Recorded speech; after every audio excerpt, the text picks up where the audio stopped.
Votare alle regionali Election Day il 25 settembre, secondo alcuni analisti, consentirebbe di sfruttare anche in Sicilia il prevedibile traino del successo elettorale di Giorgia Meloni, principale sponsor della ricandidatura di Musumeci.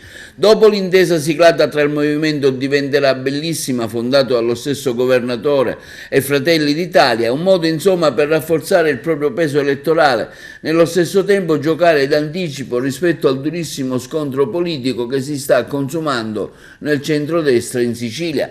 La coalizione è infatti spaccata sul nome del candidato da opporre al Partito Democratico Caterina Chinnici, designata in seguito al risultato delle primarie, alle quali ha partecipato anche il Movimento 5 Stelle, e all'altro candidato, il sindaco di Messina Cateno De Luca, da mesi già in campagna elettorale. Il leader di Forza Italia, onorevole Miccichè, strenuo oppositore del bis di Musumeci, ha lanciato in pista l'ex ministro azzurro Stefania Prestigiacomo, mentre il leader della Lega, Matteo Salvini, nel corso della sua visita a Lampedusa, ha annunciato che presto sceglierà il nome del suo candidato governatore.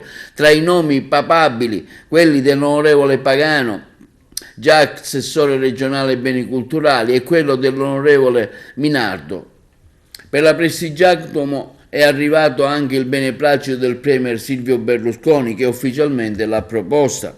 La Prestigiacomo così ringrazia Berlusconi e lo stesso Miccichè: da siciliana profondamente legata alla mia terra non posso che ritenere la proposta della candidatura alla presidenza della regione un onore altissimo e un'altrettanto altissima responsabilità. Sono dal 94, continua l'ex ministro Prestigiacomo, una militante di Forza Italia, ricorda la parlamentare azzurra, un partito che mi ha dato tanto, al quale ho dedicato tutto il mio lavoro politico. Oggi come ieri il mio impegno è a disposizione dello stesso. Per quanto riguarda la regione siciliana, sottolinea l'onorevole Prestigiacomo, ritengo essenziale cosa stia accadendo per la definizione delle candidature e dei programmi a livello nazionale, che la coalizione di centrodestra trovi le ragioni dell'unità sia in termini di proposte programmatiche che per la candidatura alla presidenza. La forza della nostra alleanza, continua la Prestigiacomo, è sempre stata l'unità di intenti con la quale ci siamo presentati dinanzi agli elettori.